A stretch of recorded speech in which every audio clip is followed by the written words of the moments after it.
আগামীকাল cricket day, match day, final match, champions ট্রফির final match যেটা হবে দুবাইয়ে, ইন্ডিয়া বনাম নিউজিল্যান্ড। ফলে দর্শক, কাল তো শুধু খেলা আর খেলা। কালকে খুব বেশি খবর কিন্তু করতে পারবো না দর্শক, বিশেষ করে খেলার সময় পুরো দেখতে হবে, টস থেকে শুরু করে একেবারে সে আগের মোডে।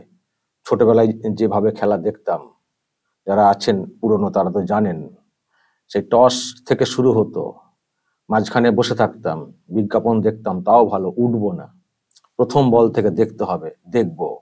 তারপর সেই 15 বা 17 ওভার হলে ড্রিঙ্কস হবে, গাড়ি নামবে, তখন আমরা আমাদের গাড়ি খালি করব, মানে ট্যাঙ্ক খালি করব, মাইনাস করতে যাব, একেবারে সেই মোডে আগামীকাল ফাইনাল ম্যাচ দেখতে বসবো, ভারত বনাম নিউজিল্যান্ড। এবং এই ম্যাচ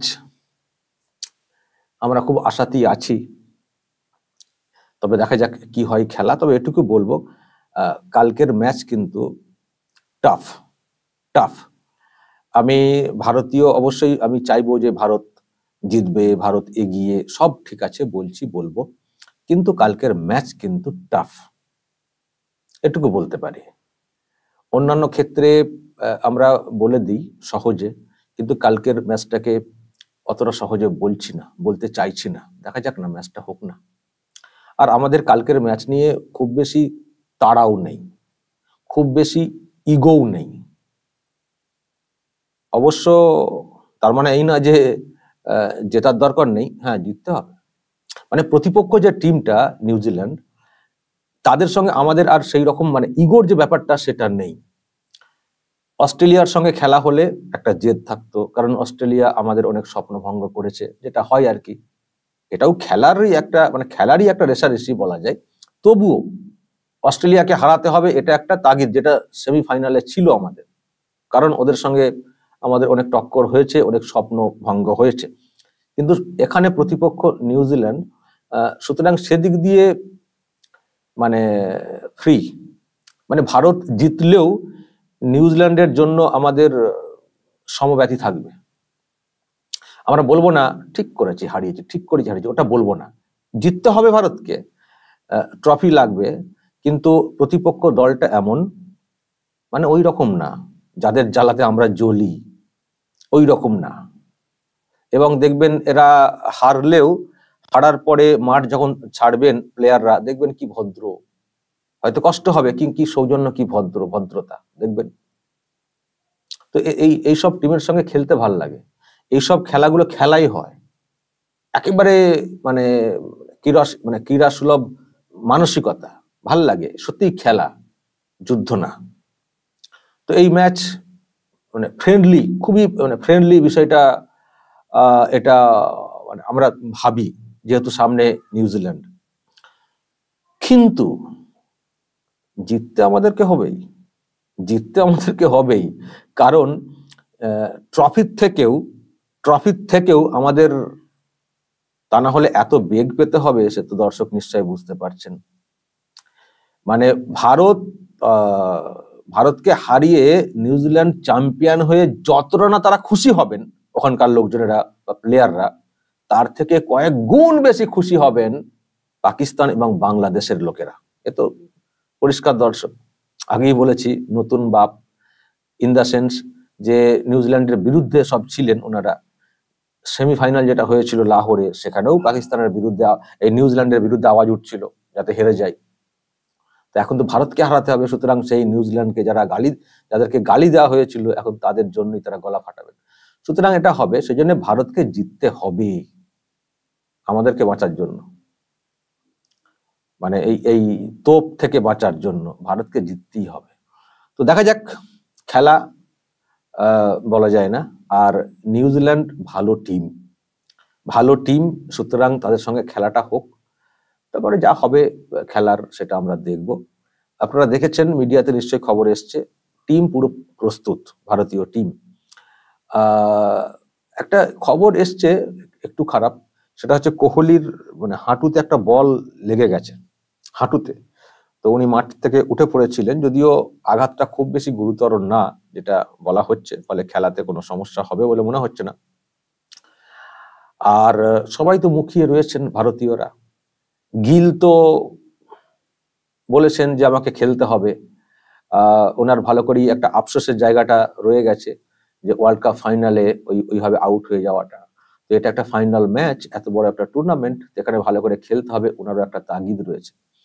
আর সবারই একটা তাগিদ, এবং এই যে টুর্নামেন্ট, এটা নাকি অনেকের কাছে ঐতিহাসিক হয়েও থেকে যেতে পারে, কারণ শুনছি ইতিমধ্যেই কয়েকজন প্লেয়ার এই চ্যাম্পিয়ন্স ট্রফির হওয়ার পরে অবসর ঘোষণা করতে পারেন ওয়ানডে ম্যাচ থেকে। সুতরাং তারাও চাইছেন যে একটা এমন রেজাল্ট হোক, চ্যাম্পিয়ন হোক দলটা, একটা ভালো মানে পারফর্ম করে আমরা আমাদের অবসরটা ঘোষণা করব। এটা একটা আলাদা মানে ক্রেডিট থেকে যায়, ভালো ফর্ম থাকতে থাকতে একটা ভালো ইতিহাস তৈরি করে অবসর নেওয়া। এটা অনেক অনেক দেখবেন ক্যাপ্টেন করেছেন, অনেক বড় বড় প্লেয়াররা করেছেন এরকম নজির। তো সবাই এই ফাইনালকে টার্গেট করে এগোচ্ছেন, যে যার মতো করে এগোচ্ছেন। যারা নতুন যারা খেলছেন তাদেরও টার্গেট একটা ব্যাপার, যারা প্রথমবার এই মাপের টুর্নামেন্ট খেলছেন তারাও চান একটা চ্যাম্পিয়ন্স ট্রফি হাতে আসুক, তার উচ্ছ্বাস দেশবাসীকে খুশি করা। তো সবাই এগোচ্ছেন, আমরাও খুব পজিটিভ, কিন্তু উল্টো দিকে টিমটাও কিন্তু যথেষ্টই টাফ, এটা মানতে হবে। হয়তো আমরা হারিয়েছি, ভারত হারিয়েছে এই টিমটাকে একটি ম্যাচে, তো ভারত হারানোর ক্ষমতা রাখে, ভারত হারানোর ক্ষমতা রাখে। তো তবুও ফাইনাল ম্যাচ একটা অন্যভাবে অন্য মাত্রায় হয়ে থাকে, টান টান উত্তেজনা। কালকের ম্যাচটাকে এক কথায় বলতে পারি দর্শক, যে উপভোগ করব, টোটাল ম্যাচটাকে উপভোগ করব। ভালো ম্যাচ হোক আমরা চাইবো, উপভোগ্য ম্যাচ হোক আমরা চাইবো। আর ভারতের যেমন অনেকেই নানান কথা বলছেন যে কে জেতাবেন কালকে, কেউ বলছেন কালকে রোহিত ভালো ব্যাট করবেন, দেখবেন রোহিতের বিরুদ্ধে এত কথা, তো সৌগত রায় এত মন্তব্য করেছেন, দেখবেন কালকে ব্যাটের জবাব দিবেন রোহিত। তো দেখা যাক, কেউ বলছেন কোহলি কালকে ভালো খেলবেন, ব্যাটিং এ ভালো করবেন, কেউ তো গিলের কথা বলছেন যে গিল শেষ ম্যাচে ভালো খেলবেন। এদিকে অক্ষর প্যাটেলের নাম এসছে, কেউ কেউ হার্দিক পান্ডিয়ার কথা বলছেন উনি ম্যাচ জেতাবেন। আর বোলিং এর ক্ষেত্রে তো আসছে বরুণের নাম, খুব ভালো বল করবেন, উইকেট টেকার হিসেবে খুব ভালো কালকে পারফর্ম করবেন। কেউ তো মানে আমাদের স্বামীর কথা বলছেন, গতদিনে বিরাট সুইং করেছে বল, আপনারা দেখেছেন কি সুইং করছিল, অনেকদিন পরে আমি ওই রকম সুইং দেখছিলাম মোহাম্মদ শামী। তাকে আবার বিতর্কের মধ্যে পড়তে হয়েছে যে রোজা না রেখে কেন খেলেছেন। সুতরাং এ নিয়েও সব আলেম ওলামা তারা সব নানানভাবে সব কথা বলেছেন। সুতরাং এই সব কিন্তু চলেছে, নানান সব তর্ক বিতর্ক চলেছে, তার মধ্যেও তারা তাদের যে কনসেন্ট্রেশন সেটাকে ঠিক রেখে তারা কিন্তু এগোচ্ছেন। মোহাম্মদ শামী আগামীকাল আশা করি খুব ভালো বল করবেন, এবং আরো অনেক সব আরো তো আছেন যারা বোলার, তারাও বেশ দারুণ ভাবে পারফর্ম করে দেন বোলিং এর সময়। তো দেখা যাক উল্টো দিকে ভালো কে খেলতে পারেন, কে ম্যাচ জেতানোর ক্ষমতা রাখেন, জেতাতে পারেন বলবো না, ক্ষমতা রাখেন। তাদের মধ্যে ইয়াং প্লেয়ার রাচিন রবীন্দ্র, তার নামটা কিন্তু উঠে আসছে, কিন্তু নামটা এলে আমাদের ভালো লাগে, কারণ নামটা শুনে বুঝতে পারছেন একটা আবেগ আমাদের মধ্যে আছে। কিন্তু তা বলেই না যে ম্যাচটাকে ছেড়ে দিতে হবে, নিউজিল্যান্ডকে জিতিয়ে দিতে হবে, সেটা না। কিন্তু রাচিন রবীন্দ্র খুব ভালো মানে প্রতিভাবান একজন প্লেয়ার, খুব দারুণ খেলছেন, দারুণ ব্যাটিং করছেন। তো মানে দল খুব নির্ভর করে, সে সঙ্গে আরো অনেকে রয়েছেন। তারপরে বলার হিসেবে যার নামটা মানে খুব বলা হচ্ছে স্যান্টনার, তার নামটা উঠে আসছে, খুব ভালো বোলিং, আরো সব আছেন। এবং ফিল্ডিং সাইড কিন্তু নিউজিল্যান্ডের খুব কিন্তু ভালো নিউজিল্যান্ডের ফিল্ডিং সাইড, মানে 20-25 রান তো সেভ করিয়ে দেয়, মানে এইরকম একটা অবস্থা। সুতরাং আরো ভালো ব্যাটিং ঠিক জায়গা দিয়ে প্লেস করা, এটা করতে হবে ভারতীয় টিমকে, সেটা বলার কিন্তু কোনো অপেক্ষা রাখে না। আর প্রথমে ব্যাট করলে স্কোর একটু টান রাখতে হবে, কারণ নিউজিল্যান্ড রান তাড়া করে জেতার ক্ষমতা রাখে, সুতরাং এটা করতে হবে। আবার নিউজিল্যান্ড প্রথমে ব্যাট করতে শুরু করলে তাদেরকেও বাঁধতে হবে, যেভাবে বেঁধেছে আর কি এর আগে, বাঁধতে হবে। তো দেখা যাক দর্শক, কালকে আমরা অনেক আশা অনেক স্বপ্ন নিয়ে আমরা খেলা দেখতে বসবো, আর একটু এদিক ওদিক আশপাশে নজর রাখতে হবে কে কি বলছেন। শুধু আমরা না, দুটো দেশ একেবারে আজ থেকে হয়তো দোয়া করতে শুরু করে দিয়েছে যে ভারত যেন হারে। তো তারাও দেখবেন প্রথম থেকে শেষ পর্যন্ত আমাদের থেকেও মন দিয়ে হয়তো বসে থাকবে, শুধু ভারত কখন নেগেটিভ হচ্ছে, তো হোক, ওনারা ওটা করে যাবেন। কিন্তু আমরা যারা ভারতীয় আছি, যারা আমাদের টিমের প্রতি ভরসা রাখি, সৌগত রায়ের মতো না উল্টোপাল্টা কথা বলা, তারা আমরা পজিটিভ থাকবো, খেলা হিসেবে দেখবো। কালকের ম্যাচ খুব উপভোগ্য। আবার বলছি, বিপক্ষ টিমের প্রতি আমাদের কোনো হিংসা বিদ্বেষ কিচ্ছু নেই। তারাও ভালো খেলুক, আমাদের টিমও ভালো খেলুক, উপভোগ্য হোক, কিন্তু আমাদেরকে বাঁচানোর জন্য যেন একটু ট্রফিটা যেন মানে জিততে যেন পারে ভারত, সেদিকটা যেন নজর রাখুক ভারতীয় টিম। তারপরে খেলার যা হবে মেনে নেবো, আবার কি আছে, যা হবে মেনে নেবো।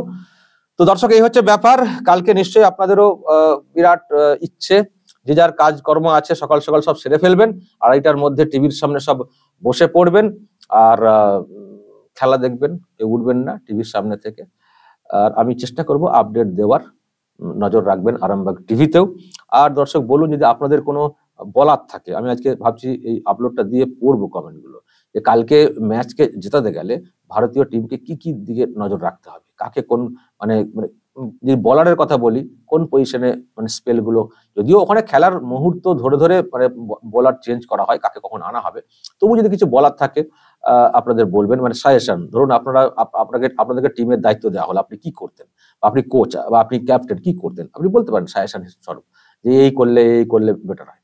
তো সেগুলো বলবেন, আমি পড়ে দেখবো আপনাদের সাজেশনটা মিলছে কিনা আমার মতের সঙ্গে। আর দুই দেশের ব্যাপারে যদি কোনো সাবধানবাণী বা কিছু বলার থাকে আপনাদের, সেটাও বলবেন। যা বলার বলবেন, পুরো মানে স্পোর্টিং মুডে থাকবেন। কালকে দিনটা পুরো স্পোর্টিং মুড, যতই পলিটিক্যাল অমক তমক থাক, কালকে আমি পুরো স্পোর্টিং মুডে আছি। আমরা খেলা দেখব, ভারতের জন্য অবশ্যই আমরা চিৎকার করব, আমাদের দেশ যা করবে তাতেই আমরা সাথে থাকব। আমরা কখনোই এই প্লেয়ারের দোষ ওই প্লেয়ারের দোষ এটা আমরা বলবো না, কারণ তারা তাদের জীবন দিয়ে কার্যত বলবো, যেভাবে তারা পরিশ্রম করছেন, মানে পেশাদারিত্ব দেখাচ্ছেন, আমরা সবসময় পাশে থাকবো। আমরা অন্যদের মতো না যে পচা ডিম ছুড়বো, পচা আলু ছুড়বো, ওরকম না। দেশকে তারা দিচ্ছেন, আমরাও তাদেরকে দেব ভালোবাসা। সুতরাং এটা আমরা ভেবে চলবো দর্শক। তবু সাজেশন দেওয়া যেতেই পারে, টুকটাক ভুল টেকনিক এগুলো নিয়ে চর্চা করা যেতেই পারে, সেটার মধ্যে কোনো অন্যায় নেই। কিন্তু আমরা যেন কখনো ওই প্রতিবেশী দেশগুলোর মতো না হয়ে উঠি, উগ্র না আমরা হয়ে উঠি। দর্শক বলবেন যা বলার কমেন্ট বক্সে, নজর রাখবেন আরামবাগ টিভিতে।